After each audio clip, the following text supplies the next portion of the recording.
Il est 16h50, soyez les bienvenus si vous nous rejoignez en direct sur LCI. Poutine, la stratégie du chantage, c'est le thème du grand dossier ce soir, à l'heure où Vladimir Poutine a fait une offre à la France pour récupérer Laurent Vinatier, ce chercheur français emprisonné en Russie, un moyen de pression et un canal de communication inédit. Sur ordre de Poutine, le Kremlin a appelé notre journaliste Jérôme Garraud pour annoncer ce deal proposé par le président russe. Il sera avec nous en direct dans quelques instants pour nous raconter les coulisses de ce coup de fil inattendu en pleine guerre en Ukraine, alors que la France est l'un des pays moteurs de la coalition des volontaires de l'aide à Kiev. Cette proposition du Kremlin n'a rien d'anodin. C'est ce que vont nous expliquer en plateau nos invités. Marc Semo, journaliste spécialiste des questions étrangères, collaborateur au Monde et à Challenge. Samantha de Bendern, chercheuse à la Royal Institute of International Affairs, ex-officier politique de l'OTAN, naturalisée française depuis peu. Félicitations. Merci. Nous avons donc une franco-britannique à la table. On est très content pour vous, Samantha. Xavier Giacomoni est avec nous, le Corse sur ce plateau, éditorialiste international à LCI, le colonel Jean-Luc Lefebvre, ancien directeur des études à l'école de guerre et ancien colonel de l'armée de l'air, le colonel Pierre de Jong est également avec nous, deux colonels pour le prix d'un ce soir, consultant défense géopolitique pour LCI, ancien colonel des troupes de marine, c'est Noël, et Sylvia Amicon nous a rejoint. Vous allez nous parler évidemment de ce plan Trump. Vladimir Poutine veut nous montrer qu'il a les cartes en main, mais il n'a pas encore dévoilé tout son jeu, notamment face au plan Trump négocié avec Kiev depuis Miami. Nous allons détailler avec vous, Sylvia, ce que contient ce plan, ce que Trump a mis sur la table. Sylvia, expliquez-nous, carte à l'appui. Alors, en tout cas, selon le président Zelensky, effectivement, les deux parties ont trouvé des consensus sur la plupart des points, à l'exception, Marie-Aline, des plus sensibles. C'est la future gestion de la centrale de Zaporijjia et les territoires. Je propose de commencer justement par les territoires. On connaît la position des Russes. Les Russes veulent l'entièreté du Donbass, qu'ils ne contrôlent pas entièrement. 20% sont toujours contrôlés par Kiev. Et donc, ils réclament un retrait de l'armée ukrainienne. Le plan présenté par les Américains reste sur la position ukrainienne, c'est-à-dire un gel sur la ligne de front actuelle. C'est le point 14, regardez, dans les régions de Donetsk, Louhansk, Zaporijjia et Kherson. La ligne de déploiement des troupes à la date du présent accord est de facto reconnue comme la ligne de contact. Mais il y a un mais, le texte mentionne de futures zones économiques spéciales, ce qui pour la première fois impliquerait que l'armée ukrainienne se retire sous condition donc dans les parties qu'elle contrôle, une zone qui sera surveillée par une force internationale. Les forces russes devraient aussi s'éloigner de la ligne de front. Le président Zelensky évoque un retrait entre 5, 10, 40 km. Vous voyez cette bande-là qu'on vous a faite sur cette carte pour voir à quoi ressembleraient ces zones économiques spéciales. Mais attention, ces zones, elles ne pourraient être validées qu'après un référendum, c'est-à-dire un cessez-le-feu, 60 jours de cessez-le-feu ou une approbation spéciale du Parlement ukrainien. Voilà, c'est ce qui se passe dans une démocratie. Le peuple est consulté. Sylvia, il y a un autre point d'achoppement, c'est la centrale de Zaporijjia. Mais vous savez qu'elle est contrôlée par les Russes depuis mars 2022. C'est la plus grande centrale d'Europe. Et avant la guerre, elle donnait 1/5 de l'électricité à l'Ukraine. C'est le point 12. On regarde ce qu'il dit, ce point 12. La centrale nucléaire de Zaporijjia sera gérée conjointement par les États-Unis, l'Ukraine et la Russie. Un tiers chacun. Les Américains seraient les principaux gestionnaires. Mais pour l'Ukraine, pas question d'avoir affaire avec les Russes, pas question d'avoir des relations commerciales avec eux. Kiev propose donc ceci, 50% de l'électricité revient à Kiev et les États-Unis gèrent comme ils veulent les 50% restants. Sylvia, que peut-on dire des autres points ? Oui, il y en a 18 autres, effectivement. On va surtout évoquer les garanties de sécurité qui sont essentielles aux yeux des Ukrainiens et évidemment des Européens. Au point 5, on peut lire ceci. Les États-Unis, l'OTAN et les États européens signataires fourniront à l'Ukraine des garanties de sécurité calquées sur l'article 5. Cela va donc plus loin que la précédente version. Vous savez, qui disait simplement que l'Ukraine recevrait des garanties de sécurité fiables. Dans ce plan également, Marie-Aline, l'armée ukrainienne conserve 800 000 hommes en temps de paix. C'est ce que souhaitaient les Européens et c'est plus que la précédente version qui mentionnait 600 000 hommes. Et puis, pas de mention de l'Ukraine et de l'OTAN dans cette version du plan américain, mais une date définie pour une entrée dans l'Union européenne. Hier, le président Zelensky évoquait 2027 ou 2028. C'est un peu plus flou du côté des Européens. Merci beaucoup Sylvia, c'est extrêmement clair ce que contient le plan Trump négocié avec Kiev et que Vladimir Poutine est en train d'étudier. Xavier, au vu de ce qui a été très bien présenté avec Sylvia, est-ce que Vladimir peut accepter un tel plan ? Non. D'ailleurs, les Russes l'ont déjà dit de manière tout à fait officieuse. Il n'y a pas de confirmation officielle aujourd'hui de la part du Kremlin parce que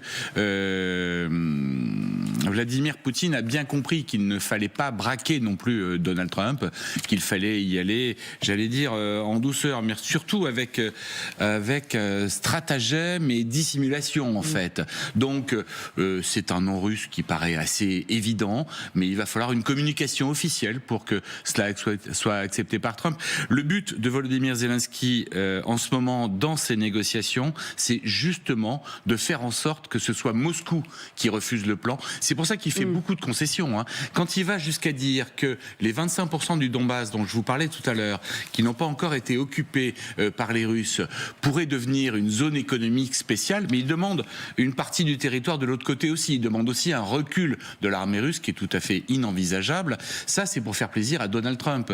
Mais ce n'est pas acceptable par Vladimir Poutine, qui veut l'entièreté du Donbass, de même qu'il voudrait à terme l'entièreté des oblasts, dont on parle beaucoup moins, celui de Zaporijjia, où il y a la fameuse centrale, mais de l'autre côté du Dniepr, et celui de Kherson, de la même manière, de l'autre côté de la rivière, du fleuve. Il veut tout en entier. Ces oblasts, je vous le rappelle, on le rappelle à chaque fois, mais c'est extrêmement important du point de vue russe, ont déjà été intégrés à la constitution russe.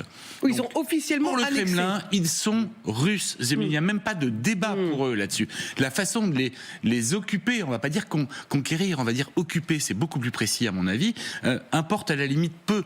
De toute façon, que ce soit par la guerre, par la négociation ou dans 10 ans, de toute façon, ils sont russes et russes, ils sont russes, ils resteront. Marc Semo, notre débat rejoint celui que nous avions avant la publicité sur les conversations secrètes entre Poutine et George W. Bush depuis le début, et c'est ce que nous dit Xavier. Vladimir Poutine, il veut récupérer toute l'Ukraine. Donc si on revoit... L'Ukraine n'existe pas. L'Ukraine n'existe pas. Elle appartient à la Russie. L'Ukraine n'existe pas. Il n'y a pas de nation ukrainienne. Pour lui, c'est un seul et même peuple. Il n'a pas arrêté de le répéter. Quant à ces oblasts, la conférence de presse annuelle de Vladimir Poutine, le 17 décembre, il y avait la carte derrière. Sur la carte derrière, on voyait la carte avec les oblasts qui étaient totalement annexés à la Russie, ainsi que la Crimée. Alors, sur ce plan, il y a un point essentiel, c'est effectivement l'idée du cessez-le-feu. C'est-à-dire que le préalable serait le cessez-le-feu sur les lignes de contact de front aujourd'hui. Et ça, c'est un point central, parce que tout le reste viendrait après, y compris la discussion sur d'éventuelles zones. Alors, c'est quoi le terme zone économique libre, où il y aurait des retraits... C'est pas zone économique spéciale. Zone économique poussé le vice quand même. Où il y aurait des retraits des deux côtés.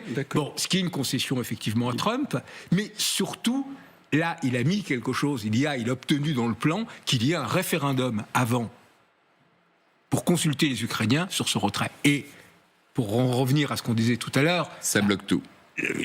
Ça bloque tout, parce qu'il y a effectivement très peu de chances que les Ukrainiens, même fatigués de la guerre, acceptent ce retrait, d'abandonner des positions qui ont été payées tellement cher, et avec en plus un effet stratégique immédiat, puisqu'il n'y aurait plus rien qui empêcherait à terme, un jour, les Russes de déferler vers l'Ukraine centrale. Et les garanties de sécurité, alors effectivement, on dit qu'elles sont équivalentes à celles que donnerait l'article 5 de l'OTAN, etc., c'est ce qui est bien. Mais on s'aperçoit maintenant déjà qu'on est en doute à cause des États-Unis sur l'article 5, au point que parmi les scénarios des guerres du futur qu'on envisage, il y a celle, et qu'est-ce qui se passe si les Russes occupent la ville de Narva en Estonie, etc., etc., etc. Donc, ok, c'est une garantie de sécurité, mais elle vaut ce qu'elle vaut. La condition, je terminerai là-dessus, serait d'avoir des troupes au sol, des troupes occidentales au sol. C'est là-dessus qu'il y a eu la coalition des volontaires, mais déjà on a du mal avoir 25 000 hommes, et n'importe comment les Russes ont déjà dit que c'était hors de question. Donc pour toutes ces raisons, je pense que ce plan, qui à certains égards est raisonnable, restera une feuille de papier. Voilà ce que dit à ce stade le porte-parole du Kremlin, Dmitri Peskov. L'envoyé spécial russe Kirill Dmitriev a eu l'occasion de rendre compte en détail au président des résultats de son voyage. Sur la base des informations reçues par le chef de l'État, nous avons désormais l'intention de formuler notre position et de poursuivre nos contacts dans un avenir très proche par le biais des canaux existants. Officiellement, tout est ouvert. Mais voilà ce que nous révèlent nos confrères de Bloomberg, qui citent une source proche du Kremlin. La Russie cherchera à obtenir des modifications importantes au dernier plan de paix américain, notamment de nouvelles restrictions imposées à l'armée de Kiev. Poutine ne fera aucun compromis. Il veut avoir le dernier mot, Samantha ? Mais absolument. Ce qui est absolument incroyable dans ces négociations, et je mets des guillemets, c'est que les Ukrainiens font semblant de négocier, les Russes font semblant de négocier, et les Américains ont l'air de se faire balader par les uns et par les autres. Oui. Et donc, les Ukrainiens et les Russes ne veulent pas que les Américains les lâchent. Donc, c'est à la fois une démonstration de l'importance et de la force américaine, et à la fois une démonstration de la faiblesse, d'une sorte de faiblesse américaine. Il y a un point dans ce traité que je trouve presque drôle, tellement ça ressemble à une liste envoyée au Père Noël, que l'Ukraine entrera dans l'Union européenne à une date précise. Donc l'Ukraine et les États-Unis parlent de ce que va faire l'Union européenne. Ensuite, en même temps qu'elle sera membre de l'Union européenne, l'Ukraine aura un traité de libre-échange avec les États-Unis. Rien que si vous lisez ça, vous vous rendez compte que c'est du n'importe quoi. Alors, bien sûr que les Russes vont répondre en disant qu'ils ne vont pas être d'accord avec ni les concessions territoriales, ni avec l'idée que les Russes se retirent d'un bout du territoire qu'ils ont déjà conquis. Je répète, pour répéter ce que Xavier a dit sur le fait que ces territoires, pour les Russes, font déjà partie du territoire russe.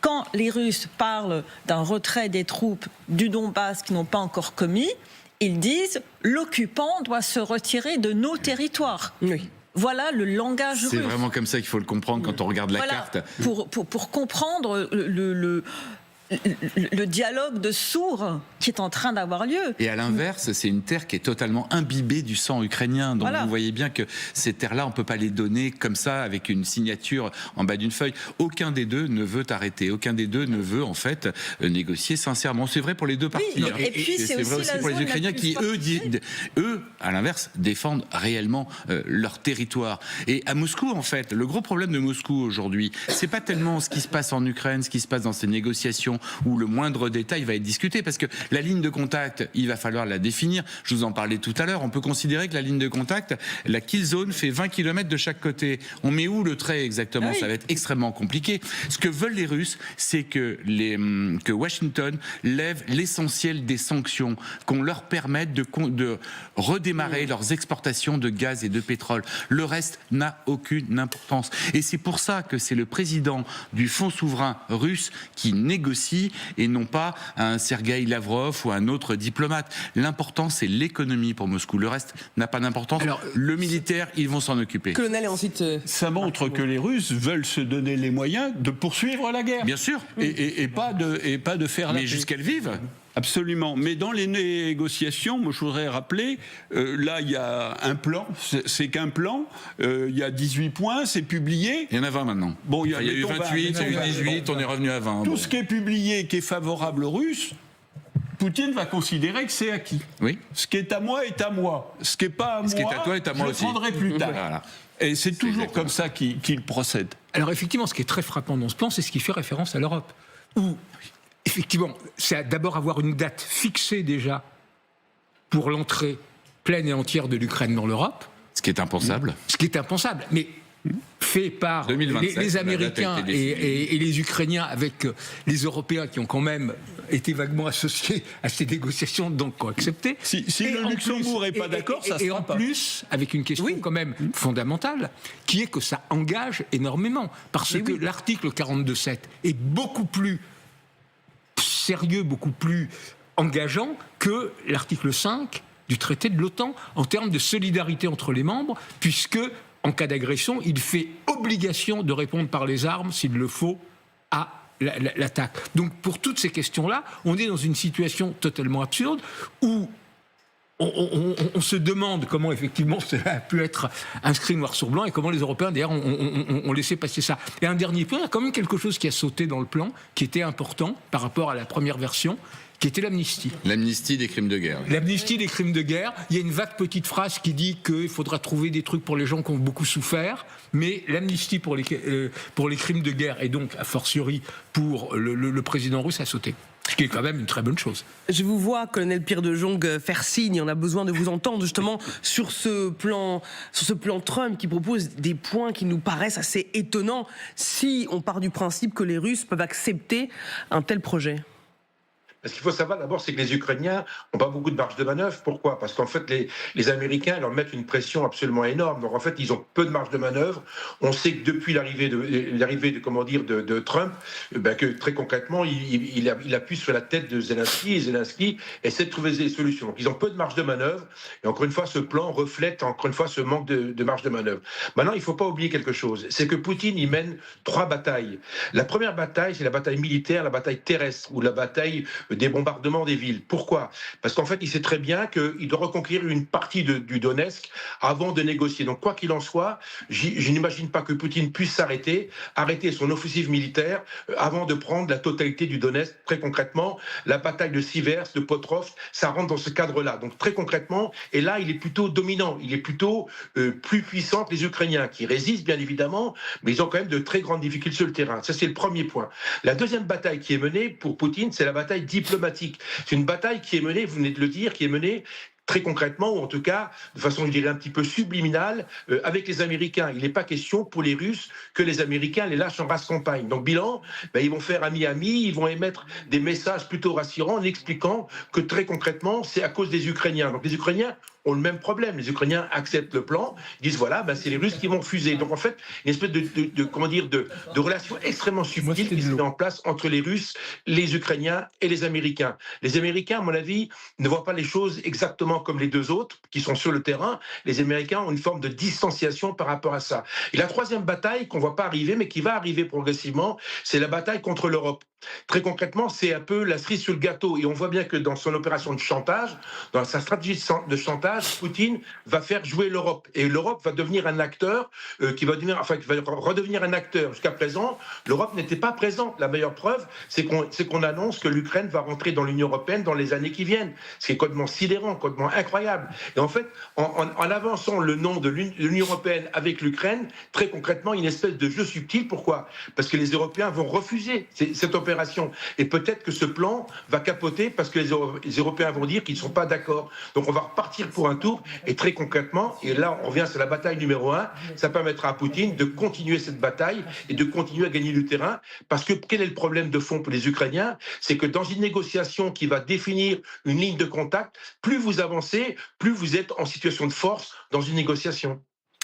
Puisque pendant que vous parliez, colonel Pierre de Jong, on a appris que Volodymyr Zelensky a annoncé sur Telegram qu'il s'est entretenu aujourd'hui avec Jared Kushner, qui est le gendre de Donald Trump, et avec Steve Witkoff, l'homme d'affaires, émissaire du président américain dans le dossier ukrainien.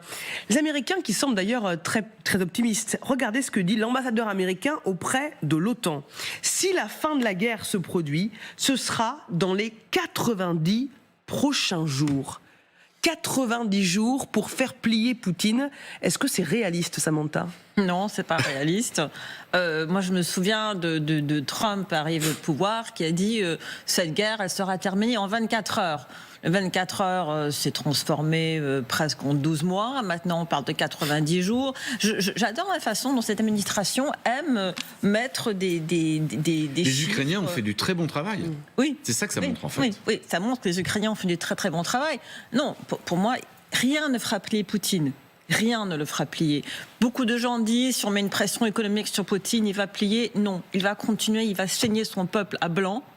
Mais la seule chose qu'il faudra faire arrêter Poutine, c'est que si la situation économique devient tellement catastrophique qu'il y a un coup d'État de l'intérieur, ou bien si la situation militaire s'aggrave à tel point, grâce à l'aide des Européens, parce que les Européens peuvent aider l'Ukraine, qu'à un moment donné, les militaires se disent stop. Poutine ne va jamais arrêter, il ne va pas plier.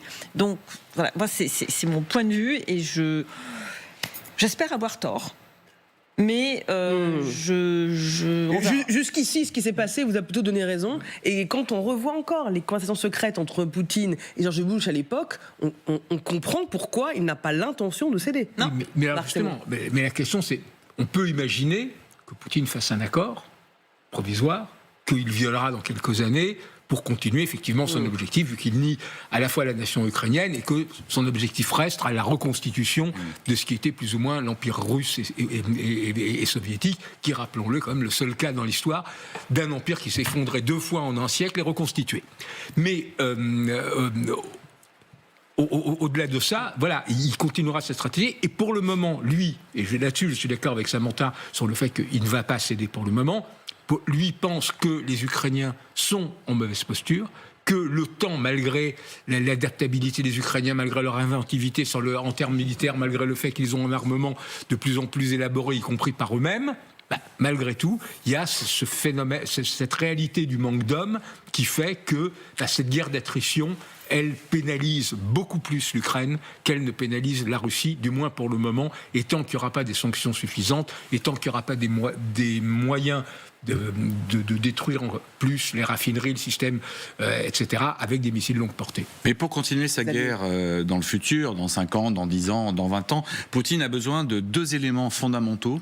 D'abord, conquérir l'ensemble de l'oblast de Donetsk, parce que je vous en ai parlé tout à l'heure, il y a ces villes forteresses qui sont quasi imprenables, en tout cas prenables, il faudrait énormément de temps, énormément de moyens, énormément d'hommes, et là ça commence à tirer côté russe aussi. Donc ça, il faudrait qu'il puisse l'avoir par la négociation.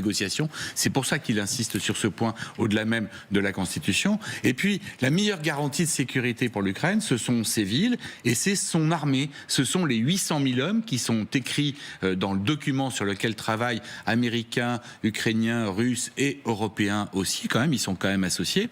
800 000 hommes pour Poutine, c'est inadmissible, parce que 800 000 hommes, ça va lui poser des problèmes considérables pour prendre, ne serait-ce que ce que les Russes appellent la Novorossia, donc cette bande de terre le long de la mer Noire qui va jusqu'à Odessa, qui donne d'ailleurs directement sur la Roumanie et la Moldavie. Imaginez le danger pour les Européens. Eh bien, si jamais il y a une armée de 800 000 hommes en Ukraine capable de se défendre, armée à minima par les Européens, voire éventuellement par les Américains, pour lui, ça va être extrêmement compliqué. Donc il veut se mettre dans les bonnes dispositions pour pouvoir continuer dès que ce sera possible. Oui, pour rebondir sur ce que vous dites, moi je crois qu'il faut avoir en tête que Poutine, bien qu'il soit un ancien agent du KGB, a davantage une vision tsariste de la Russie qu'une vision soviétique. L'espace soviétique, c'était une véritable fédération d'États et l'Ukraine avait sa place dans ces États. Il y a même des dirigeants de l'URSS qui venaient d'Ukraine. Et Poutine, il fait la négation de l'Ukraine, ça a été dit, je le rappelle, il fait la négation de l'Ukraine en tant que peuple, en tant que nation. L'Ukraine doit être avalée par la Russie et se fondre dans la Russie. Mais ce qui est paradoxal, c'est que l'identité nationale russe, elle est extrêmement ambiguë. Quand vous êtes russe aujourd'hui, il y a 2 façons de dire que je suis russe. Vous êtes ruski, ça veut dire que vous êtes ethniquement russe, et rossian, c'est que vous êtes un citoyen russe, mais vous pouvez être bashkir, vous pouvez être ukrainien, vous pouvez être yakoute. Citoyen de la Fédération de Russie. Et donc, la nation russe, c'est un concept qui est relativement difficile à cerner. Il y a des livres qui ont été écrits là-dessus depuis le berceau, c'est Kiev.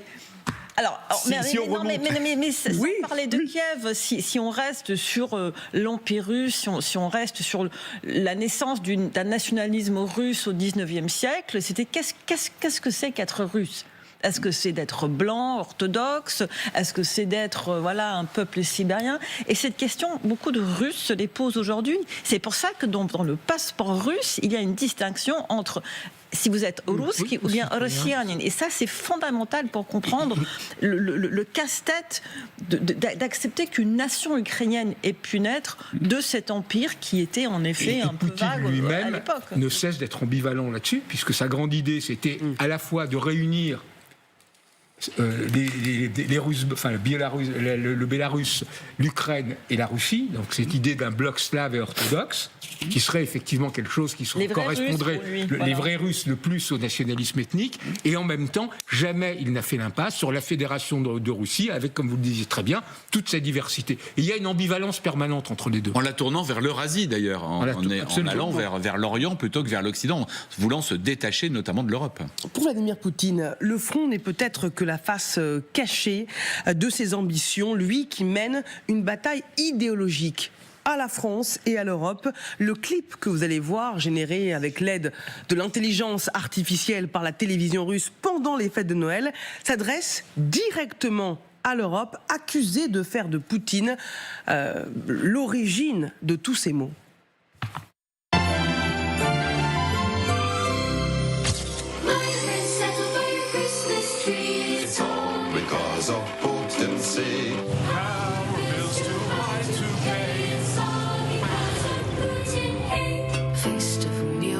Feels like a scam. It's all because of Putin down. Your taxes fund the war instead. It's all because what Putin said. Bureaucrats are on your back. It's all because of Putin whack.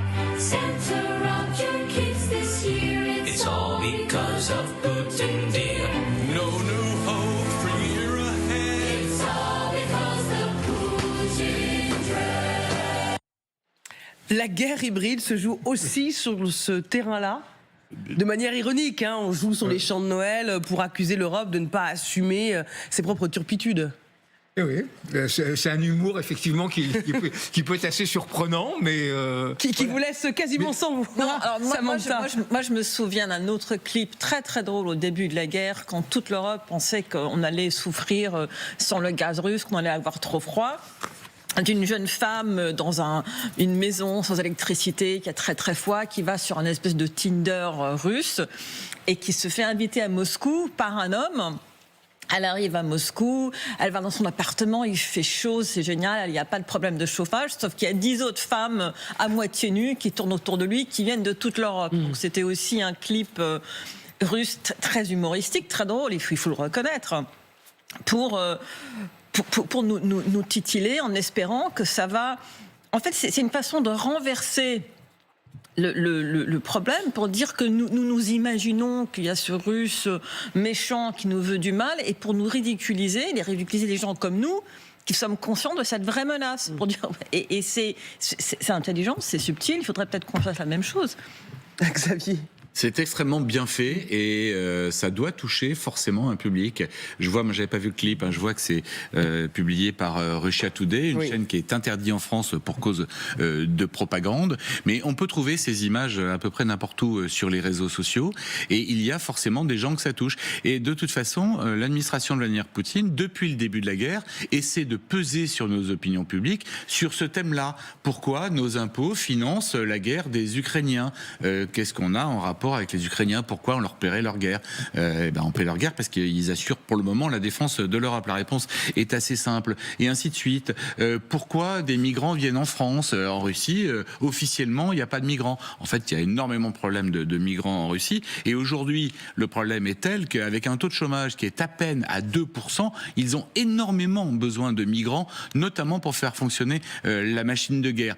Donc, en appuyant à petites touches comme ça, mais tout le temps, c'est tout le temps. Alors, il y a Noël, ça donne de bonnes occasions, mais la propagande, elle est permanente.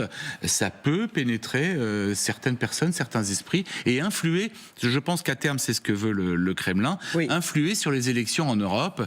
On a déjà parlé, évidemment, la France, extrême droite, Nigel Farage au Royaume-Uni et l'AfD en Allemagne. Colonel Lefebvre. Écoutez, si vous permettez, moi je vais vous faire part d'une expérience, ma seule expérience avec la Russie, parce que je suis allé une seule fois en Russie, c'était en 2014 pour le réveillon du 31 décembre. Et j'ai été allé avec un organisme de voyage russe. Donc on était en immersion parmi des Russes. Et j'ai vécu le réveillon du 31 décembre donc, 2014 à Saint-Pétersbourg, dans un très bel endroit où il y avait réception... peut-être 40 ou 50 tables, et sur les 50 tables, on était 3-4 tables de touristes. Et ce qui m'avait frappé à l'époque, c'est que on arrivait vers 21h, 22h, il se passait rien. Et il y avait des téléviseurs un peu partout dans les salles. Et bon, les gens échangeaient, mais ne buvaient pas, ne consommaient pas. Ils attendaient. À minuit moins 5, tout le monde se regroupait devant les téléviseurs. Et là, Vladimir Poutine présentait ses vœux au peuple russe. Et pour une fois, il faisait court, 5 minutes. Il faisait un petit blabla. Et à minuit pile, il dit « Je vous souhaite une très bonne année ». Et là, la fête commence.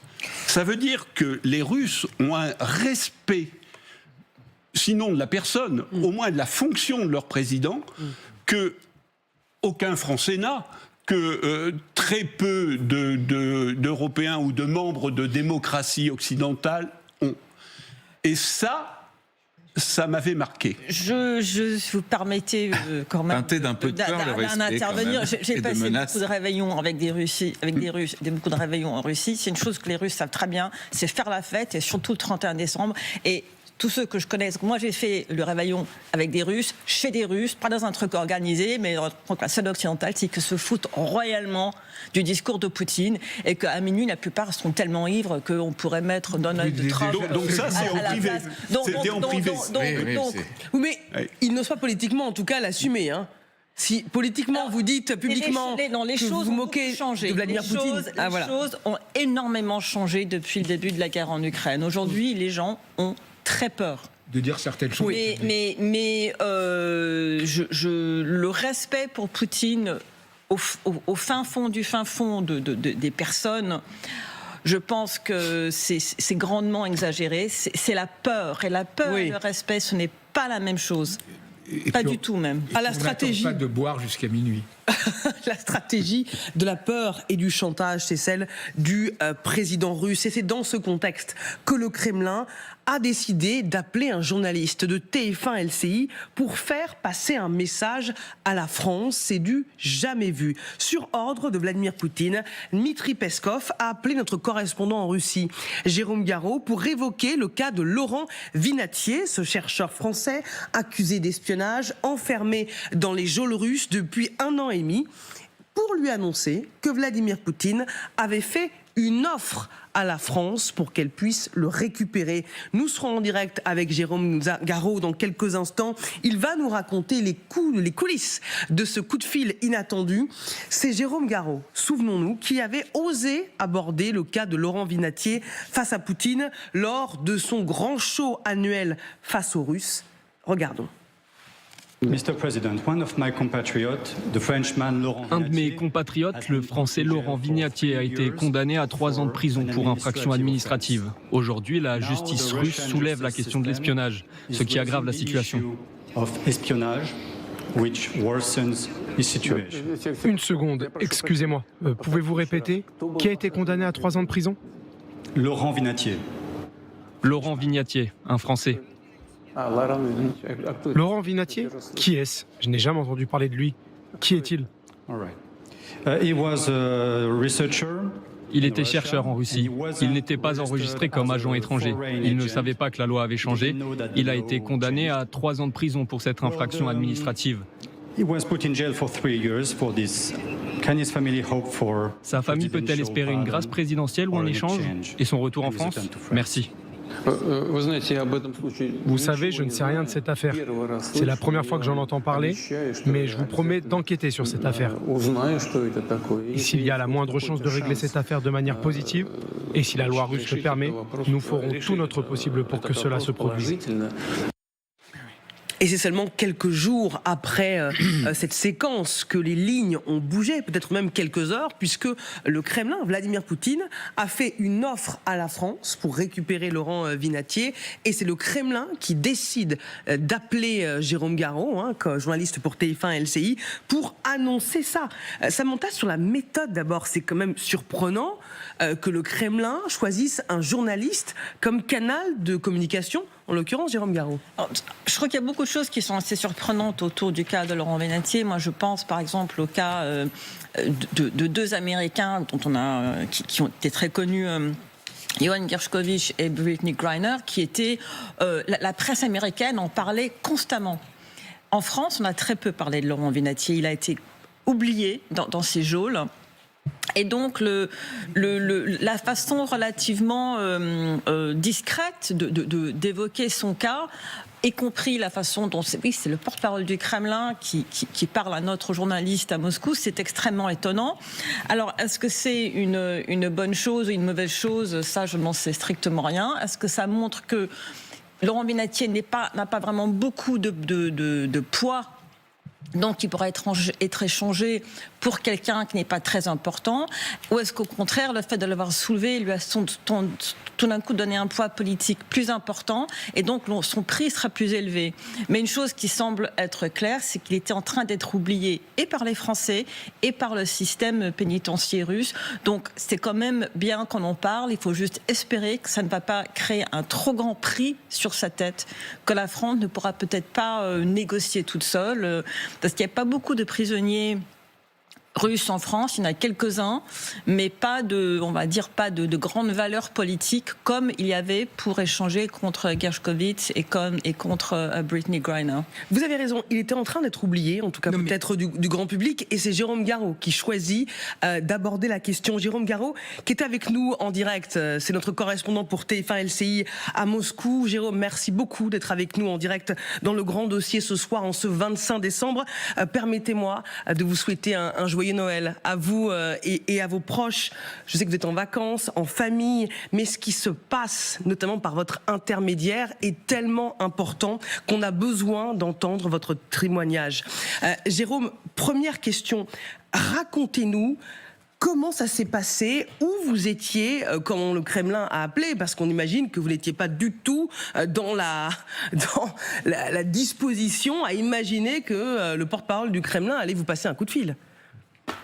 Bonsoir Marie-Aline, bonsoir à tous. Oui, tout à fait. Moi, je vous trouvais ici. Là, je suis en congé en France actuellement. Et donc, le Kremlin m'a téléphoné. Ça, déjà, c'est inhabituel. Moi, je suis en Russie comme correspondant pour TF1 et LCI depuis 4 ans. On a parfois des appels du Kremlin, mais pour des sujets très précis. Par exemple, pour des accréditations ou des questions de visa, des accréditations pour des conférences de presse, ce genre de choses. Mais sinon, on n'a jamais de coup de fil. Alors déjà, ça, c'est inhabituel. Donc, je décroche. Et le secrétariat de la présidence me dit « Bonjour, monsieur Garraud, est-ce que vous avez un instant? Monsieur Peskov veut vous parler, il a quelque chose à vous dire. » Et on passe le combiné. Et excusez-moi, est-ce que j'ai un deuxième appel? C'est bon. Et on me passe le combiné. Et... Allez-y, Jérôme, vous en prie. Voilà, c'est bon. Et donc, Dmitri Peskov me dit « Monsieur Garraud, bonjour, à la suite de votre question, le président Vladimir Poutine me fait vous transmettre ceci, le cas de Laurent Vinatier a été réévalué, on a fait un double check, on fait une proposition aux Français et nous attendons la réponse. » Et ça s'est arrêté à peu près là, c'est-à-dire moi je notais avec mon carnet et puis on a raccroché, ça a dû durer 2-3 minutes, guère plus. Jérôme Garraud, question personnelle, qu'est-ce qu'on ressent quand le porte-parole du Kremlin vous appelle pendant vos vacances? On rappelle que déjà le seul fait de poser la question, déjà à Poutine, sur le cas de ce Français accusé d'espionnage, c'est déjà prendre un risque. Naturellement, de toute manière, lorsque j'ai posé cette question à Vladimir Poutine, là, quand j'ai Peskov au téléphone, excusez-moi, encore un appel, c'est bon. Lorsque j'ai Peskov au téléphone et que je sais qu'il y a au bout de cette question quand même la vie, du moins la liberté d'un homme en jeu, évidemment, on a une responsabilité, donc une pression immense. Et j'ai vu plusieurs fois Laurent Vinatier en Russie lorsqu'il se rendait à ses procès. Donc on le voyait avec les menottes, avec les chiens qui étaient devant, il les mis dans sa cage pour le procès. De voir ça, de voir votre compatriote, un autre Français dans cette situation, je vous garantis que ça vous fait bizarre déjà de voir ça. Jérôme, à votre avis, pourquoi est-il passé par vous ? Pourquoi choisit-il de passer par un journaliste pour faire une telle annonce à la France ? Alors évidemment, là, il semblerait qu'il veuille passer par les médias. Déjà à l'origine, la question a été posée à Vladimir Poutine. C'est Vladimir Poutine qui nous a désigné. Il connaît TF1, il a déjà été interviewé par TF1, par Gilles Boulot. C'était il y a une dizaine d'années environ. Et donc, on a, vous savez, des pancartes pendant les conférences de presse avec les noms des médias. Donc nous, on avait TF1, TF1 en russe. Et c'est comme ça qu'on lui a tapé dans l'œil, entre guillemets, et il nous a questionné. Et on a pu poser cette question sur Laurent Vinatier. Donc voilà pourquoi Peskov nous sélectionne, nous, pour nous rappeler. Et après, évidemment, je présume qu'ils sont en train de négocier quelque chose et ils veulent que ce soit porté à l'attention du public. D'ailleurs, ce matin, Dmitri Peskov a tenu une conférence de presse habituelle, comme tous les jours à Moscou. Et entre autres choses, il a aussi évoqué le sujet de Laurent Vinatier en disant qu'une offre avait été faite aux Français. Justement, Jérôme, écoutons ensemble Dmitri Peskov, le porte-parole du Kremlin, qui a confirmé aujourd'hui cet l'appel qu'il vous a passé sur ordre de Vladimir Poutine. Je peux vous confirmer que c'est une directive du président et qu'il y avait des contacts venant de notre part avec le côté français. Nous avons fait des propositions à ce sujet. La balle est maintenant dans le camp des Français. Je peux cependant vous confirmer qu'en effet, j'ai contacté le journaliste pour lui transmettre les informations par ordre du président. La balle est dans le camp de la France. Jérôme Garraud, vous restez avec nous. Marc Semo, je vous vois réagir. Oui, effectivement, cette affaire, le fait de passer comme ça publiquement par un journaliste, en l'occurrence de LCI, ce qui a très beaucoup, est assez étonnant. Parce que jusqu'ici, dans de telles affaires, on était dans une logique d'échange.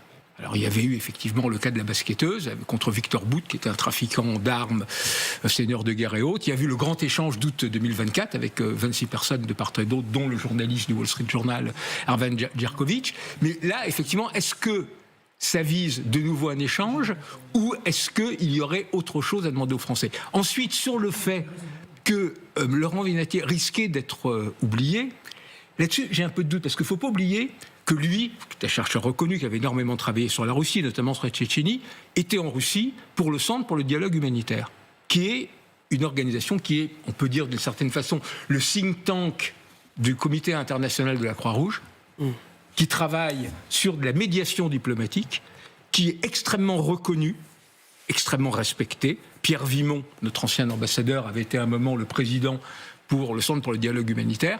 C'est pour ça que c'est évident que Vladimir Poutine sait qui il était, parce que c'est une organisation qui a des contacts, qui avait des contacts avec les autorités. Et donc, une des raisons pour lesquelles, je pense, on était resté profil bas, c'était aussi parce que le Centre pour le dialogue humanitaire n'aime pas les médias et aime travailler dans la discrétion. Voilà. Mais effectivement, qu'est-ce qu'on va demander maintenant ? Ça reste très bizarre par rapport à la manière dont ça procède. Colonel ? Oui, moi je voudrais faire remarquer que la méthode, c'est quand même un sacré pied de nez fait à la France, au service officiel, à notre diplomatie et au président Macron. Normalement, ces affaires-là d'échange, parce que la personne qui est emprisonnée en Russie, c'est un otage d'État. Donc ces affaires-là, habituellement, c'est traité dans le plus grand secret par les services de l'État français avec les services de l'État qui détient la personne pour régler le problème, et le plus souvent un plus grand secret. Et là, justement, c'est tout l'inverse. Poutine décide de passer par un grand média pour faire savoir l'affaire et se donner le beau rôle. Se dire, j'étais pas au courant, comme il ment très bien cet homme-là. J'étais pas au courant, je vais vite vous régler l'affaire et je prends l'affaire en main. Mais sous-entendu, La balle est dans le camp de la France. Si ça ne fonctionne pas, c'est à cause de la France, c'est pas à cause de la Russie. Et Jérôme Garraud, justement, sur ce moment où vous posez la question à Vladimir Poutine, donc le président russe, quand vous posez la question, enfin, quand vous décidez de poser la question, vous ne savez pas forcément que le président russe va se tourner vers vous pour y répondre. Il y a toujours un doute. Oui, naturellement. Alors déjà, on ne sait pas si on sera interrogé. La conférence dure 4h30. Nous, on a été interrogés au bout de 3 heures ou 3h30. Donc vous avez le temps déjà de déchanter, de vous dire que vous ne serez pas interrogé. Sachant qu'il y a 600 journalistes. Et en général, Vladimir Poutine va prendre les questions de 2 ou 3 médias occidentaux maximum. Donc là, on a eu la BBC, NBC et donc TF1 LCI. Et non, alors déjà, il faut poser cette question. Et puis ensuite, je ne m'attendais pas à ce que Vladimir Poutine me coupe pour me dire de qui vous me parlez. Je ne connais pas Laurent Vinatier. Donc vous aviez comme ça beaucoup d'inconnus. Ouais. Et à ce moment-là, Jérôme, alors votre ressenti non plus important que le mien, mais quand je vois, même s'il dit je ne le connais pas, mais qui prend le temps de vous répondre quand même, et pas sèchement en disant je vais me pencher sur son cas, est-ce qu'à ce moment-là, vous vous dites il y a peut-être une fenêtre qui est ouverte par le président russe ? Alors c'est pour ça que j'ai posé cette question au moment de la conférence de presse annuelle du mois de décembre. Hein. C'est ce que je disais tout à l'heure, c'est le moment où Vladimir Poutine fait un peu le Saint-Nicolas avec les Russes. Hein. Il règle les problèmes, les doléances de tous les Russes. Donc il est déjà dans cette posture. Alors après, on pouvait toujours avoir une réponse beaucoup plus sèche. Hein. Vladimir Poutine aurait pu nous envoyer sur les roses sèchement en disant c'est le travail de la justice et l'espionnage français, etc., etc. Mais ça n'a pas été le cas. On a plutôt une réponse d'ouverture à ce moment-là. Xavier ? Moi, j'ai la sensation quand même que depuis juin 2024, depuis l'arrestation de Laurent Vinatier, arrestation franchement très spectaculaire, hein, devant les caméras, filmée quasiment en gros plan, l'administration du Kremlin, Vladimir Poutine, fait un chantage à la France. Et que comme ce chantage, les choses sont restées très discrètes. Le Quai d'Orsay, ces dernières années, agit vraiment dans la discrétion pour tenter de faire libérer nos compatriotes. C'est pas toujours la bonne méthode, d'ailleurs, parfois ça ne fonctionne pas. Il y a le cas de Christophe Glaise en Algérie, qui est toujours prisonnier, dont le cas a été médiatisé il y a relativement peu de temps, mais à partir du moment où ça vient dans la sphère publique, en passant en prime par un média comme TF1 et LCI et Jérôme Garraud, qui connaît très très très bien le fonctionnement des institutions russes et du Kremlin, eh bien le chantage est au grand jour. Et c'est-à-dire que chacun, tous, autant que nous sommes autour de cette table, tous les Français peuvent évidemment se dire que Laurent Vinatier n'a rien à faire dans une prison russe, qu'il serait bien mieux chez lui, dans sa famille, avec ses parents, et que finalement, si jamais il n'est pas libéré, ben en fait, c'est peut-être un peu de la faute de l'État français. Et oui. Alors que quand tout se passe de manière discrète, et c'est pour ça aussi que cette ONG suisse, le Centre pour le dialogue humanitaire, veut faire les choses dans la discrétion, il n'y a pas de moyen de pression. Le chantage n'apparaît pas au grand jour, et on ne peut pas instrumentaliser tout cela. Or, là, visiblement, les Russes cherchent à obtenir quelque chose de Paris, et ils ont pensé qu'à ce moment-là, c'était le bon moment pour sortir leur atout, en fait, leur otage d'État, Laurent Vinatier. Le calendrier n'a rien au hasard. Puisque vous parlez de la famille de Laurent Vinatier, je voudrais qu'on écoute la mère de Laurent Vinatier ce matin sur LCI. Vendredi dernier, nous avons été très surpris d'entendre le président Poutine dire qu'il ne connaissait pas du tout le nom même de notre fils. Ce qui a été une vraie surprise, c'est que cette proposition arrive si tôt, d'autant qu'il y a des échéances qui concernent notre fils, qui est actuellement interrogé. Donc, il y a une enquête pour espionnage. Et on nous a dit que que les conclusions du dossier pourraient être données le fin janvier et qu'il y aurait un procès fin février. Jérôme Garraud, c'est peut-être porteur d'espoir pour Laurent Vinatier, et vous aviez commencé à aborder ce sujet qui subit des conditions de détention particulièrement rudes. Oui, alors de toute manière, maintenant qu'on en est là, il faut quand même rester extrêmement prudent, hein, nécessairement pour pas être impatient et puis déçu. Ça peut se régler très vite, ça peut durer des semaines. Alors ce sont des conditions rudes, mais qui se sont quand même améliorées récemment, c'est-à-dire qu'à un moment donné, dans ses courriers, Laurent Vinatier lorsqu'il a été transporté dans la colonie pénitentiaire dans une région là au sud de Moscou, la région de Toula, il disait dans ses lettres qu'il était inquiet pour sa sécurité physique, parce que là il se trouvait avec tous les détenus de droit commun russes. Donc on est dans un univers quand même très très dur et violent. Il a été depuis transféré dans une autre prison, la prison du FSB à Moscou, où là les conditions se sont améliorées. Le profil des détenus est plus politique, il est avec un physicien, peut un peu jouer aux échecs avec, il a le droit à 2 livres en français, La recherche du temps perdu et la Bible. Et voilà, alors évidemment ce sont des conditions dures, mais qui se sont améliorées récemment par rapport à cette colonie pénitentiaire. Ouais. Oui, ce qui est un tout petit peu rassurant. Jérôme, Vladimir Poutine a proposé un deal à la France. C'est ce que Dmitri Peskov vous a fait savoir lors de ce coup de fil. Que cherche-t-il à obtenir en échange de la libération de notre compatriote ? Non, alors là, naturellement, j'ai demandé, mais évidemment, cette information est confidentielle. On ne m'a pas dit ce dont il s'agissait. Je présume qu'il s'agit effectivement d'un échange, même si la France n'a pas grand-chose à échanger. En réalité, on n'a pas de Russes très importants à donner en échange. Mais je présume que ça va se terminer comme ça. Ce genre d'affaires, de toute manière, avec des ressortissants qui sont prisonniers dans différents pays, se termine quasiment toujours de cette manière. On l'a vu avec Evan Gershkovich, le journaliste américain. Les Américains ont donné un Russe, les Russes ont donné un Américain. Ça s'est terminé comme ça. On se souvient d'ailleurs, Jérôme, que pour obtenir la libération à l'époque de la basketteuse américaine Brittney Griner, qui avait été détenue en Russie pendant 9 mois, il avait fallu libérer le terrible marchand d'armes russe Viktor Bout, détenu aux États-Unis. Donc, ce qui est sûr, c'est que d'une manière ou d'une autre, et vous restez avec nous, Jérôme, c'est que Poutine, il a un moyen de pression sur la France. Oui, il a un moyen de pression sur la France. Donc aujourd'hui, à ma connaissance, il y a 2 ou 3 prisonniers, espions russes qui ont été arrêtés par les Français. Il y a cette dame qui était à la tête de l'association SOS Donbass qui a été arrêtée il y a quelques semaines, si je ne me trompe pas. Mais bon, elle n'a pas vraiment le profil équivalent de Laurent Vinatier. Il y a aussi une personne qui a été arrêtée pendant les JO, qui avait été accusée de vouloir fomenter des attentats.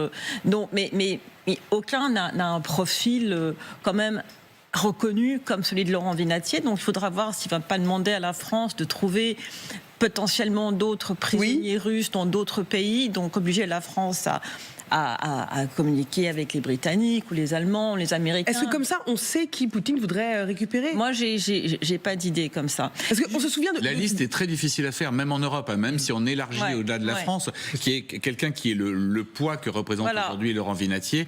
On voit pas bien, c'est pas du tout évident.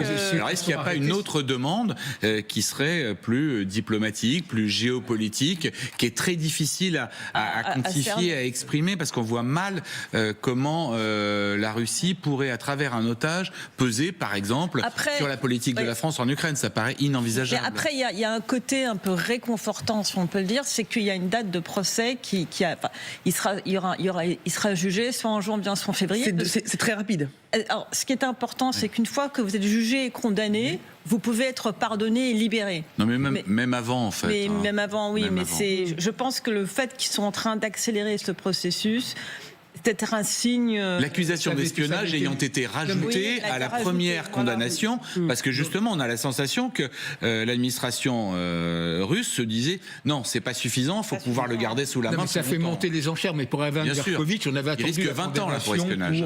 Pour qu'il soit échangé. Mais de fait, effectivement, la plupart des agents russes sont des agents jetables, ceux qui sont arrêtés dans les pays occidentaux, autant qu'ils m'en souviennent, et donc ils ne sont pas au niveau. Oui, mais Marc, sont pas au niveau d'une telle carte. Des efforts que Vladimir Poutine avait fait pour récupérer son tueur à gages détenu en Allemagne. Oui, c'est pas pareil. Mais lui, sur un autre niveau. Là, justement, là, on est sur une personne à haute valeur ajoutée. C'était des gens des organes. Victor Bout, c'est pareil. Oui. Victor Bout, c'est le marchand d'armes. C'est l'homme qui a inspiré le film Lord of War avec Nicolas Cage. C'est cette envergure-là de personnage. Et en France, ou même en Europe, en cherchant un peu, alors, il faudrait peut-être voir s'il y a des choses qu'on ne sait pas ou qu'on ne trouve pas de manière simple. On ne voit pas l'équivalent équivalent. À moins que quelqu'un qu'on n'avait pas réussi à identifier qui passe pour un second couteau, soit en réalité... C'est là où c'est difficile. Il y a un moment pour nous, journalistes, c'est difficile. Mais le risque, compte tenu précisément du contexte, effectivement, moi je me demande si c'est pas plus faire des pressions pour une concession géopolitique. Je vois pas... Parler à Emmanuel Macron. Voilà, mais ne serait-ce que parler à Emmanuel Macron qui lui a proposé en prime. On voit le calendrier, il s'est accéléré à partir du moment où le président de la République a dit, non pas qu'il allait parler avec Vladimir Poutine, mais que au moment où on en était dans les discussions ou négociations, il faudrait, au conditionnel, envisager de reparler à Vladimir Poutine, à qui il ne parle plus depuis de longs mois, sauf en théorie pour des questions techniques relatives à l'Iran au mois de juillet dernier. Moi, je me demandais si on ne détient pas des navires de la flotte fantôme russe avec des équipages qui auraient été arraisonnés. On ne détient pas de navire, non. Jérôme Garraud, je me tourne vers vous. Et ils ne seraient pas russes, de toute façon, ces navires, parce que forcément, ce ne sont pas les navires. C'est une flotte fantôme. Oui, mais ils transportent du pétrole russe en ce moment. Oui. Voilà. Jérôme Garraud, je rebondis sur l'option soulevée par Xavier Giacomoni. Est-ce que ça peut être aussi une contrepartie géopolitique? On sait que la France est l'un des fers de lance de la résistance, de la coalition des volontaires pour l'aide à l'Ukraine. Bon, alors, je ne suis pas, moi, dans les arcanes du pouvoir russe, donc je ne peux pas vous dire, on peut avoir que des suppositions. Ça me semblerait quand même étonnant et à un prix beaucoup trop élevé que Vladimir Poutine profite de cela pour réamorcer un dialogue avec Emmanuel Macron, puisque le président français lui-même a dit qu'il voulait reparler avec le président russe. Bon, ça peut lui servir aussi de signe de bonne volonté qui lui coûte pas très cher. Mais je ne vois pas que ça aille beaucoup plus loin. À mon avis, ça va plutôt se résoudre avec un échange. Mais encore une fois, je ne suis pas dans les arcanes du pouvoir russe. Là, on ne peut avoir aucune certitude, vraiment. Bien sûr, Jérôme Garraud, mais en même temps, comme vous êtes appelé directement par le Kremlin, vous avez quand même pris une autre dimension, Jérôme, maintenant. Mais plus sérieusement, Jérôme, quand Dmitri Peskov, le porte-parole du Kremlin, vous appelle, ça dure 2-3 minutes. C'est à la fois court, et vous avez pris des notes, donc il s'est dit pas mal de choses. Il n'a parlé que de Laurent Vinatier. Oui, on a parlé exclusivement de ça. Je lui ai fait répéter parce que comme je prends des notes et que j'étais quand même en congé, donc j'étais pas la tête dans cette affaire. Je lui ai demandé de bien répéter pour qu'on soit d'accord sur les termes de ce qu'il m'avait dit pour les futures citations qu'on va faire dans TF1 LCI. Je lui ai demandé si cette information était confidentielle ou publique. Il m'a dit c'est votre information maintenant. Donc voilà, moi je considère qu'on peut la diffuser. De fait, il a attendu 2 jours pour en parler ensuite en conférence de presse aujourd'hui à Paris, à Moscou. Marc Semo, est-ce qu'on peut considérer que Vladimir Poutine est en train officiellement de faire du chantage à la France? Il y a ce risque. Il ne faut pas oublier non plus que pendant les 15 premiers mois du conflit, Emmanuel Macron, qui depuis est devenu un des plus allants dans le soutien à l'Ukraine, et notamment pour la coalition des volontaires, pendant les 15 premiers mois, avait été extrêmement prudent. On se souvient de sa phrase absolument terrible, il ne faut pas humilier la Russie. Et un des risques de ce qu'il y a actuellement, c'est qu'un certain nombre de pays qui étaient ravis du tournant de Bratislava, du discours par lequel Macron s'est engagé à fond pour l'Ukraine et a reconnu qu'il s'était trompé, que la France s'était trompée sur les années précédentes par rapport à la menace russe.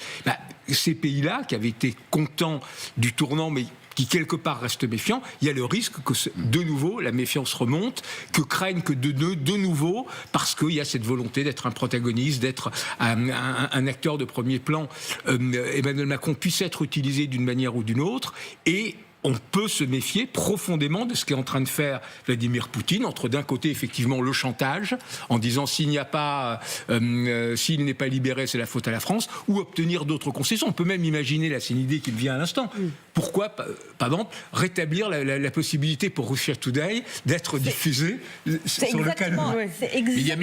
Mais là, ça serait très embarrassant, parce que Laurent Vinatier, nous on défend la liberté d'expression, pourquoi vous refusez que Russia Today soit par rapport à ça et diffusé et Elon Musk est aux États-Unis, on pourrait trouver normal par rapport à la crédibilité de la France, par rapport à l'unité de l'Europe, et il y a même un piège que pourrait tendre Vladimir Poutine qui serait extrêmement simple. À l'occasion des fêtes de fin d'année, 31 décembre, libérer Laurent Vinatier sans aucune contrepartie et ne rien dire d'autre. Mais ça pourrait Ça, créer... c'est un peu Père Noël, hein. Oui, bien sûr. Non, mais d'accord, mais ça c'est aussi dans la manière de réfléchir des Russes. Ça pourrait, en Europe, créer un climat de suspicion dans une Europe qui est pas... Non, je dis pas que c'est ce qui va se passer. Non, mais je veux dire que de la part des Russes, on peut s'attendre à énormément de choses très variées. Qu'est-ce qu'ils ont donné, On peut toutes les passer en revue, mais on ne saura qu'à la fin de l'histoire, comme nous le disait tout à l'heure Jérôme Garot. Est-ce qu'il y a un dégel, en tout cas une reprise de dialogue, parce qu'Emmanuel Macron a été le premier, en tout cas depuis plusieurs mois, à tendre la main, à faire cette déclaration. Écoutons-le. Je pense qu'il va redevenir utile de parler à Vladimir Poutine, oui. De toute façon, je constate qu'il y a des gens qui parlent à Vladimir Poutine. Donc, je pense que nous, Européens et Ukrainiens, on a intérêt à trouver le cadre pour réengager cette discussion en bonne et due forme. Sinon, on discute entre nous avec des négociateurs qui vont seuls discuter avec les Russes. Ça n'est pas optimal.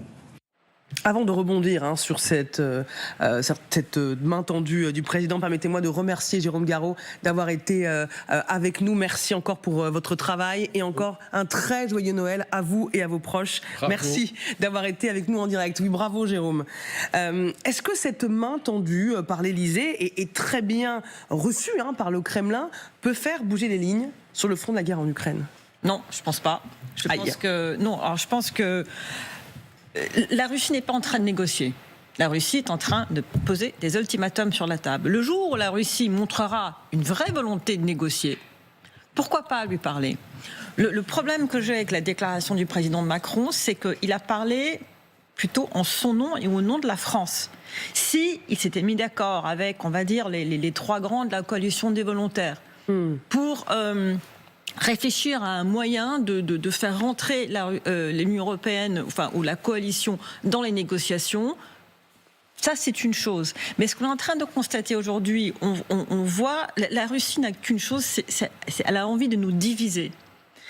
Une France qui irait parler toute seule à Poutine sans le faire avec les autres serait, à mon avis, une grave erreur pour l'unité européenne. Parce que vous avez d'un côté le chancelier Merz qui dit finalement on devrait peut-être parler aux Américains seul à seul. Maintenant, vous avez le président Macron qui veut aller peut-être parler à Poutine seul à seul. On est en train de donner un cadeau à ceux qui veulent nous diviser avec ce genre de comportement. Donc voilà, moi je suis pas du tout favorable à cette démarche dans les conditions actuelles d'une Russie qui ne fait que démontrer jour après jour après jour qu'elle n'est pas en train de négocier. Mais est-ce que ce n'est pas ça que cherche Poutine, c'est-à-dire diviser les Européens en faisant de la pression sur les uns et sur les autres? Évidemment qu'il est en train d'essayer de le faire. Lui, l'idée que Macron vienne tout seul lui parler ou lui passe un coup de fil tout seul, mais c'est son rêve. Parce que ce sera montrer une Europe divisée. L'Europe aujourd'hui a besoin d'être unie. Elle est attaquée de tous les côtés. Et ce n'est que unie qu'elle peut faire face aux attaques qui viennent de l'Est et de l'Ouest. Le moment, en plus, est plutôt mal choisi, parce que c'était juste après ce sommet européen, où effectivement les Européens se sont engagés tous à donner 90 milliards d'euros pour l'Ukraine, mais en même temps, donc, par un emprunt, donc en dernière analyse, ça offrait des contribuables européens, mais en revanche, sur la question clé de l'utilisation des avoirs russes, pour l'essentiel détenus, bloqués en Belgique. Mais aussi en France.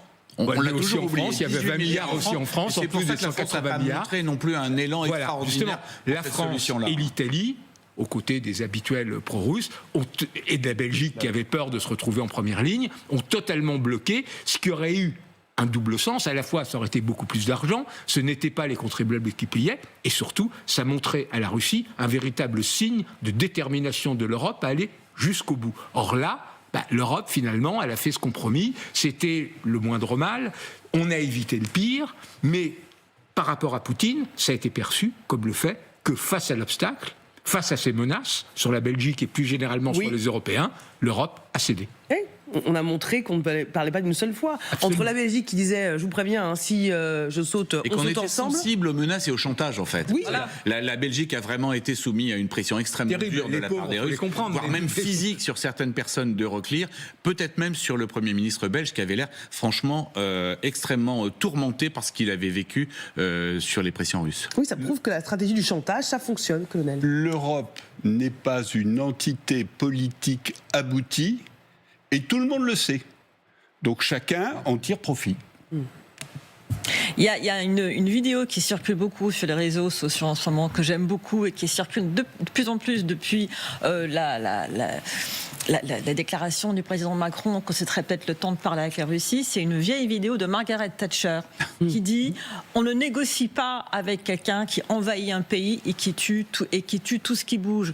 Un pays qui fait ça, on fait tout dans notre possible pour qu'il ne soit plus capable de le refaire. » Je paraphrase, mais c'est une vidéo extraordinaire qui montre une fermeté. Elle parlait des Malouines, alors après on peut voir l'avis qu'on a sur les Malouines, mais elle dit on ne négocie pas avec un tueur. Point. Et j'étais pas du tout d'accord avec Margaret Thatcher quand elle était au pouvoir, j'ai même manifesté contre elle, mais je dois dire qu'aujourd'hui, cette phrase, en tout cas, je trouve qu'elle a sa place quand on parle de Vladimir Poutine. C'est churchillien et gaullien à la fois. Voilà. Est-ce que le chantage qu'exerce le président russe à travers le cas de Laurent Vinatier, c'est aussi pour atteindre l'opinion publique française ? On sait que une grande majorité de Français soutiennent le soutien du gouvernement français à l'Ukraine, les livraisons d'armes, est ému par ce qui se passe, qui concerne le peuple ukrainien et aussi les peuples russes qui n'a pas eu son mot à dire dans cette guerre déclenchée en Ukraine. Est-ce que ça peut faire basculer l'opinion publique française en se disant si c'est pour récupérer l'un des nôtres, il va falloir faire des concessions face à Vladimir Poutine? Moi, je le pense complètement, parce qu'il ne faut pas oublier que la France entre dans une séquence électorale avec les élections municipales dans 3 mois et l'élection présidentielle dans plus d'1 an, mais dont on parle déjà depuis très longtemps. Et les Russes vont tout faire pour agiter l'opinion publique française et faire avancer ses alliés en France. Moi, je pense qu'à part les téléspectateurs de LCI, il n'y a pas beaucoup de Français qui savent qui est Laurent Vinatier. Et je ne pense pas que, à moins qu'il y ait une forte médiatisation. On a parlé aussi dans les 20h, pas que sur LCI. Oui, bien sûr. Non, mais je pense qu'à moins qu'il y ait une vraie grande médiatisation autour de son cas, je ne sais pas si c'est ça qui peut faire basculer la donne. Par contre, ce qui marche aujourd'hui sur l'opinion publique française, c'est cette idée que si on arrête de donner des armes à l'Ukraine, la guerre va se terminer et tout va rentrer dans l'ordre. Et c'est contre ça qu'il faut se battre, qu'il faut faire comprendre aux Français que aider l'Ukraine, c'est pas parce qu'on aime les Ukrainiens. Aider l'Ukraine, c'est parce qu'on aime la France et c'est qu'on veut une sécurité pour l'Europe. Et que si l'Ukraine tombe aux mains de la Russie, eh bien, on aura le pays où il y a l'armée la mieux formée, la plus aguerrie du monde aujourd'hui, 800 000 hommes qui savent se battre, des armes européennes financées par nous sur le sol ukrainien qui tomberont aux mains soit des Russes, soit d'un gouvernement pro-ukrainien, pro-russe en Ukraine. Et c'est pour ça qu'aujourd'hui, l'aide à l'Ukraine, elle est indispensable pour la sécurité de la France. Mais est-ce que ça, c'est parfaitement entendable pour toute l'opinion politique française? On entend dans des cercles on le voit. On n'est pas là pour aider l'Ukraine. Avec le clip qu'on a montré tout à l'heure. C'est-à-dire les Russes jouent sur un espèce de c'est pas si grave. Est-ce que réellement les Russes vont arriver avec leurs chars jusqu'à Paris? Personne n'y croit. Ils n'arrivent même pas à conquérir toute l'Ukraine. Donc il y a tout comme ça, un espèce de bruit de fond. De bruit de fond qui est sur, on exagère beaucoup les menaces russes, c'est pas dénué d'arrière-pensée politique. Et donc, évidemment, la propagande russe, dans la guerre informationnelle, et elle sait très bien le faire, y compris avec humour, comme on l'a vu, joue à fond là-dessus. Et dans les élections qui viennent en Europe, ce qui est paradoxal et sans doute le pire, c'est que Vladimir Poutine a les mêmes candidats que Donald Trump pour désunir l'Europe, pour casser tout ce qui a été fait dans nos pays occidentaux, en Grande-Bretagne, en Allemagne, en France. Je ne vais pas les reciter, on le fait à chaque fois. Mais d'une manière générale, les candidats populistes d'extrême droite qui sont en plus plutôt plutôt en pointe dans les sondages, et donc les deux présidents appuient là où ça fait mal pour nous, pour essayer d'en tirer un profit. Et si jamais c'était le cas dans une grande partie de l'Europe, comme ça l'est aujourd'hui en Hongrie, on verra les prochaines élections en Hongrie, ça pourrait être plus compliqué pour Viktor Orban. En Slovaquie, en Tchéquie, les choses pourraient vraiment se compliquer en Europe, et évidemment pour l'Ukraine ce serait une catastrophe. C'est à croire qu'en Alaska, Trump et Poutine se soient partagés le monde. Oui, comme à Yalta. Et se sont partagés l'Europe, et puis tout ce qui est autour du cercle polaire, le Groenland notamment. On sait que les deux hommes, en tout cas, partagent une vision du monde en commun.